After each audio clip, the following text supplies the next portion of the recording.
चलिए आगे बढ़ेंगे। 3 महीने के बाद बुधवार को जमानत मिलने और जेल से बाहर आने के बाद शिवसेना के नेता संजय राउत ने न्यायपालिका पर अपना भरोसा जताया है। साथ ही उन्होंने देवेंद्र फडणवीस को लेकर बयान दिया। संजय राउत ने कहा कि वो महाराष्ट्र के डिप्टी सीएम देवेंद्र फडणवीस से भी मुलाकात करेंगे। संजय राउत ने कहा कि ठीक है, कल के ऑर्डर से न्यायपालिका पर लोगों का भरोसा बढ़ा है और उन्होंने कहा कि मैं देवेंद्र फडणवीस से मिलूंगा। मैं पूरे सिस्टम को दोष नहीं दूंगा, ना मैं किसी केंद्रीय जांच एजेंसी को दोष दूंगा। अच्छा काम करने का मौका उनको भी मिलता है, करना चाहिए, सबको करना चाहिए। महाराष्ट्र में एक सरकार नहीं बनी है, मैं 3 महीने से बाहर हूँ। कुछ निर्णय सरकार ने अच्छे भी लिए हैं महाराष्ट्र के, मैं उनका स्वागत भी करूंगा। विरोध के लिए विरोध नहीं करेंगे हम लोग, कभी ना किया है। जो चीज़ें जनता के लिए और राज्य के लिए और देश के लिए अच्छी होती है उनका हमेशा स्वागत करना चाहिए। महाराष्ट्र में देवेंद्र फडणवीस जी ने कुछ निर्णय अच्छे लिए हैं। जब मुझे अखबार पढ़ने का मौका मिलता था तो मैं पढ़ लेता था। मैं ये भी देखता था कि अच्छा निर्णय है, खास करके हाउसिंग जो है गरीबों के लिए घर देने का फैसला,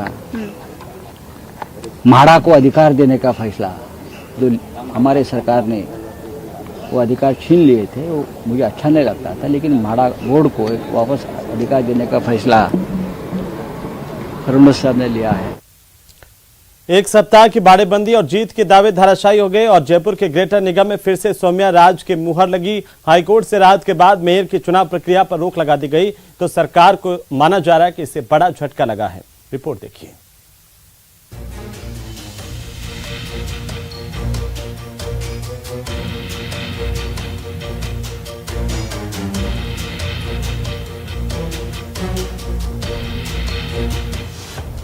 ग्रेटर निगम की ग्रेट सियासत बेकार हुई, बाड़ेबंदी धरी रह गई तैयारी। ग्रेटर निगम में फिर सौम्या राज। न्यायपालिका पर मुझे भरोसा था, न्यायपालिका पर मुझे भरोसा है और आगे भी न्यायपालिका पर मुझे भरोसा रहेगा। हमारा संघर्ष जारी रहेगा। जीत सत्य की होगी। जीत हमारी है, चाहे न्यायालय से जीत हो, चाहे मतों के माध्यम से जीत हो, जीत हमारी है। हमारी लड़ाई सरकार से है।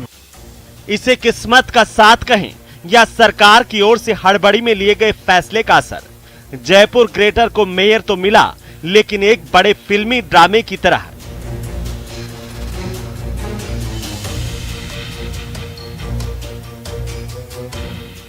तैयारी थी नए मेयर की, वोटिंग हो रही थी। रश्मि सैनी और हेमा सिंघानिया के बीच था मुकाबला। सख्त बाड़ेबंदी और जीत के बड़े बड़े दावों के बीच जयपुर ग्रेटर निगम के 146 में से 100 से ज्यादा पार्षद अपना वोट डाल चुके थे। बीजेपी की मेयर उम्मीदवार रश्मि सैनी की जीत के दावे हो रहे थे। तभी सौम्या गुर्जर की अपील पर हाई कोर्ट ने वो फैसला दिया जिससे जयपुर की सियासत को जोर का झटका लगा। सरकार अपने फैसले से घिर गई तो बीजेपी को फिर तंज का मौका मिला।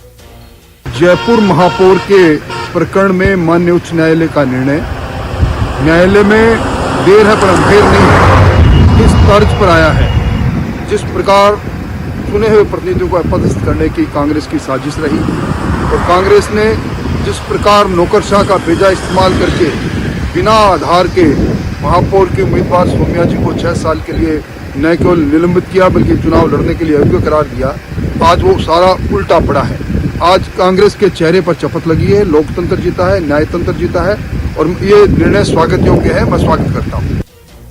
दिलचस्प ये भी है कि एक सप्ताह से बाड़ेबंदी कर अपनी नई उम्मीदवार रश्मि सैनी पर दांव लगाने वाले बीजेपी ने सारा तोहमत गहलोत सरकार पर लगाकर अपना विपक्ष का धर्म निभाया। बहुत ही खुशी हो रही है। जैसा कि सौम्या जी खुद हमेशा कहती रही हैं कि सत्य जो है वो परेशान हो सकता है, पराजित नहीं हो सकता। ये कांग्रेस सरकार के षड्यंत्र का शिकार हुए, बेवजह सब लोगों को परेशानी हुई। अगर सरकार इतना इसकी ये रचना नहीं रचती तो शायद हमको ऐसी एक द्वंद्व में नहीं फंसना पड़ता। कांग्रेस सरकार के जो मंसूबे थे वो कभी सफल नहीं होंगे और सत्य की जीत होगी। हम शुरू से कहते हैं कि सत्य को ये परेशान कर सकते हैं, पराजित नहीं कर सकते। आपको बता दें कि सौम्या की अपील पर हाईकोर्ट ने सौम्या की बर्खास्तगी के आदेश को रद्द कर दिया। 27 सितंबर को सरकार ने सौम्या गुर्जर को बर्खास्त करने का आदेश दिया था। सौम्या गुर्जर ने उन्हें बर्खास्त करने के सरकार के आदेश को हाई कोर्ट में चुनौती दी थी। आपको बता दें कि नवंबर 2020 में बीजेपी की टिकट पर सौम्या गुर्जर ग्रेटर नगर निगम की मेयर बनी थी। 4 जून 2021 तत्कालीन कमिश्नर यज्ञमित्र सिंह के साथ मेयर और पार्षदों का विवाद हुआ था। 6 जून 2021 मेयर और 3 पार्षदों को दोषी मानते हुए उन्हें सरकार ने निलंबित कर दिया और न्यायिक जांच के आदेश दिए। 7 जून 2021 को शील धाबाई ग्रेटर नगर निगम की मेयर नियुक्त की गई। 28 जून 2021 हाईकोर्ट से राहत नहीं मिलने पर सुप्रीम कोर्ट पहुंची सौम्या। 2 फरवरी 2022 सुप्रीम कोर्ट से राहत के बाद सौम्या ने फिर से संभाला मेयर का पद। 11 अगस्त 2022 सौम्या और तीनों पार्षद न्यायिक जांच में दोषी पाए गए। 23 अगस्त 2022 सरकार ने सौम्या के खिलाफ सुप्रीम कोर्ट में जांच की रिपोर्ट पेश की। 27 सितंबर 2022 सुप्रीम कोर्ट की हरी झंडी के बाद सरकार ने आदेश जारी किया। अब राज्य निर्वाचन आयोग के आदेश पर मौजूदा मेयर के चुनाव की प्रक्रिया को स्थगित कर नगर निगम के सभासद भवन से मतपेटियों को जिला ट्रेजरी पहुंचाया गया है और आगे निर्वाचन विभाग के निर्देशों के मुताबिक फैसले लिए जाएंगे। उसके बाद आयोग के आदेश निर्देश मिले थे, हमने जो मतगणना की प्रक्रिया को रोक दिया। उसके बाद हमने जो भी मतगणना प्रक्रिया शुरू की थी, बीच में जो रोकी थी, उसका हमने सीलबंद करके और ट्रेजरी में जमा कर दिया। बहरहाल 2 साल में सौम्या को तीसरी बार ग्रेटर निगम की कुर्सी मिली है, लेकिन क्या सौम्या की कुर्सी पर अब कोई विवाद नहीं होगा? अगले 3 साल वो निर्विवाद रूप से मेयर की कुर्सी संभाल पाएंगी, इस पर भी सस्पेंस है। हालांकि कोर्ट ने अपने आदेश में सरकार को साफ निर्देश दिए हैं कि सुनवाई का मौका दिए बगैर बर्खास्तगी का आदेश पारित किया गया था, लेकिन सरकार का फैसला गलत है या नहीं, ऐसा कोर्ट के निर्देश में साफ नहीं है।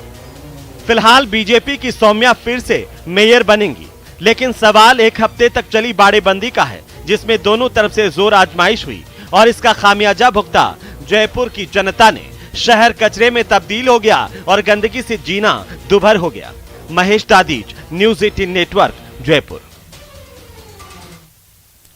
तो वहीं T20 वर्ल्ड कप का फाइनल मुकाबला रविवार को पाकिस्तान और इंग्लैंड के बीच में खेला जाएगा। आज दूसरे सेमीफाइनल में इंग्लैंड ने भारत को 10 विकेट से करारी शिकस्त दी और 4 ओवर रहते ही इंग्लैंड ने 10 विकेट से ये महामुकाबला जीत लिया।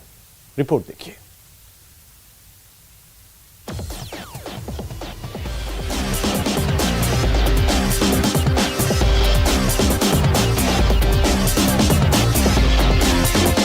भारतीय क्रिकेट फैंस का 15 सालों का इंतजार अब और भी लंबा हो चुका है। वजह है एडिलेड में खेले गए सेमीफाइनल मैच में इंग्लैंड की भारत पर जीत। गुरुवार को खेले गए T20 वर्ल्ड कप के दूसरे सेमीफाइनल में भारत का मुकाबला अंग्रेजी टीम से हुआ और टीम इंडिया के फैंस को उम्मीद थी कि मैच में भारतीय टीम लगान जरूर वसूल करेगी। लेकिन जैसे ही मैच शुरू हुआ, भारत को केएल राहुल के रूप में एक झटका लगा। हालांकि कप्तान रोहित शर्मा जरूर पिच पर कुछ देर के लिए टिके, लेकिन वो भी T20 टाइप बल्लेबाजी करने में फेल साबित हुए। हालात ये हो गए कि 2 विकेट गंवाने के बाद 10 ओवर में टीम इंडिया का स्कोर 62 रन पर ही था। हालांकि विराट कोहली ने जरूर टीम के लिए रन जोड़े और अर्धशतक लगाया, लेकिन उनकी गति भी ज्यादा तेज नजर नहीं आई। 50 बनाते ही वो भी पवेलियन लौट गए। वहीं फैंस की उम्मीदों का सूर्य भी आज चमक नहीं पाया। स्काई के नाम से मशहूर और 360 डिग्री शॉट के लिए जाने जाने वाले सूर्य कुमार यादव 14 रनों पर ही आउट हो गए। उधर दूसरे मोर्चे पर हार्दिक पांड्या ने जरूर मोर्चा संभाले रखा और आखिरी ओवर्स में खूब रन बटोरे। उन्होंने 33 गेंदों पर 63 रन बनाए और पारी की आखिरी गेंद पर हिट विकेट हो गए। हालांकि उनके खेल को देखकर ऐसा लग रहा था कि अगर गेंदें और होती तो स्कोर भी कुछ और ही होता, लेकिन टीम इंडिया निर्धारित 20 ओवर में 169 रनों का ठीक ठाक टारगेट इंग्लिश टीम के सामने रख पाई। उधर दूसरी पारी में बैटिंग करने उतरे इंग्लैंड के दोनों सलामी बल्लेबाजों ने शुरुआत से ही अच्छा खेल दिखाया। पूरे मैच के दौरान एक पल भी ऐसा नहीं दिखा जब इंग्लिश टीम पर दबाव रहा हो। नतीजा ये कि 169 रन के लक्ष्य का पीछा करने उतरी इंग्लैंड की टीम ने शानदार खेल दिखाया और 16 ओवर में ही 170 रन बनाकर 10 विकेट से भारत को हरा दिया और फाइनल में जगह बना ली। अब इंग्लैंड का सामना रविवार को पाकिस्तान से होना है। इंग्लैंड की ओर से जोस बटलर ने 49 गेंदों में 9 चौकों और 3 छक्कों की मदद से नाबाद 80 और एलेक्स हेल्स ने नाबाद 86 रन बनाए। वहीं हार पर बोलते हुए कप्तान रोहित शर्मा ने कहा है कि हमारी बल्लेबाजी में आज कहीं भी धार नजर नहीं आई और गेंदबाज भी हर मोर्चे पर फेल साबित हुए।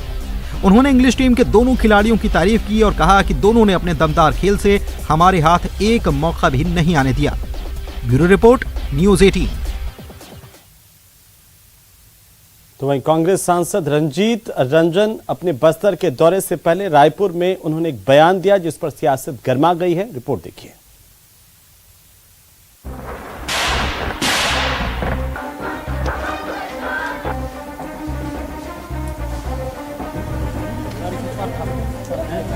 रायपुर में नक्सलियों पर दिए गए विवादित बयान को लेकर एक बार फिर से राज्यसभा सांसद रंजीत रंजन सुर्खियों में हैं। रंजीत रंजन ने कहा कि सभी नक्सली खराब और गलत नहीं होते, वो भी इंसान होते हैं। नक्सलियों के नाम पर कुछ लोग इनका मिसयूज कर रहे हैं। नक्सलियों के नाम पर बहुत लोग अपनी दुकानें चला रहे हैं। राज्यसभा सांसद ने कहा कि छत्तीसगढ़ में नक्सलवाद बहुत हद तक खत्म हो चुका है। बस्तर में नक्सलवाद शांत हो चुका है और नक्सलियों को लेकर जो लोग भय पैदा कर रहे हैं वो नहीं चाहते कि शांति बहाल हो। साथ ही रंजीत रंजन ने कहा कि लोगों को बस्तर जाकर देखना चाहिए कि वहां कितनी शांति है। मैं ये कहूंगी कि सारे नक्सलवाद जो है और नक्सली लोग गलत नहीं होते, खराब नहीं होते और बहुत लोगों को मिसयूज किया जाता है और बहुत लोग उनके नाम से अपनी दुकानें चला रहे होते हैं। तो बहुत सारी बातें हैं और डर किसका, वो भी व्यक्ति है, हम लोग भी व्यक्ति हैं। उनकी कुछ डिमांड थी और मुझे लगता है कि अब तो बस्तर में और छत्तीसगढ़ में जितना नक्सल प्रभावित एरिया है तकरीबन शांत हो चुका है और आगे भी हम लोग होप रखते हैं। और जो लोग ये भय पैदा करते हैं, मैं कहूँगी कि कहीं ना कहीं वो उस चीज़ से प्रभावित है या नहीं चाहते हैं कि शांति बहाल हो। वहीं रंजीत रंजन के इस बयान पर छत्तीसगढ़ में सर्दी के मौसम में सियासी तापमान बढ़ चुका है। रंजीत रंजन के बयान पर बीजेपी हमलावर हुई है। बीजेपी के मुताबिक ये पहली बार नहीं जब कोई कांग्रेस नेता नक्सलवाद का समर्थन कर रहा हो। इससे पहले एमपी के पूर्व मुख्यमंत्री दिग्विजय सिंह ने भी नक्सलवाद का समर्थन किया था। बीजेपी ने इस बयान को नक्सलियों के खिलाफ अभियान में शहीद हुए जवानों का अपमान बताया है। आज पहली बार नहीं हुआ कि किसी कांग्रेस के नेता ने नक्सलवाद का समर्थन किया हो। यदा कदा ये बातें आती रहती है। राष्ट्रीय नेता दिग्विजय सिंह जी ने भी कहा था, नक्सलवादियों का समर्थन किया था। आज छत्तीसगढ़ में आकर राज्यसभा सांसद अगर ये बात कहती है कि नक्सली गलत नहीं होते, तो मैं कहूंगा ये सुरक्षा बलों का मनोबल गिराने का काम है। जो आदिवासी भाइयों की गर्दनें काट काट कर गोलियों से भून कर नक्सलवादियों ने उनकी हत्या की है, ये उनका अपमान है। कांग्रेस पार्टी नक्सलवाद के साथ किस साठगांठ से और किस समर्थन से जुड़ी है, ये उनके नेताओं को बताना चाहिए। उनके बयान से ये सिद्ध होता है कि कहीं ना कहीं सॉफ्ट कॉर्नर नक्सलवादियों के लिए है, इसलिए आज बस्तर में गली मोहल्लों में नक्सलवाद। जहां राज्यसभा सांसद रंजीत रंजन के इस बयान का बीजेपी विरोध कर रही है, वहीं कांग्रेस के नेता इस मामले में कुछ भी बोलने से बच रहे हैं। लेकिन इतना तो तय है कि नक्सलियों को लेकर रंजीत रंजन के बयान ने बीजेपी को कांग्रेस को घेरने का एक और मौका दे दिया है। रायपुर से न्यूज़ 18 के लिए ममता लांजीवार की रिपोर्ट।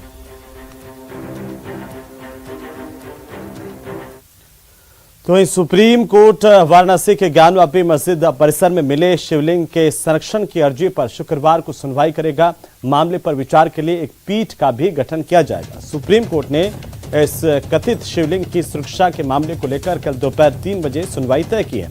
सुप्रीम कोर्ट ने पिछले आदेश में वाराणसी के जिला मजिस्ट्रेट को यह सुनिश्चित करने का निर्देश दिया था कि मस्जिद के अंदर जिस स्थान पर कथित शिवलिंग मिला है उसे सुरक्षित रखा जाए।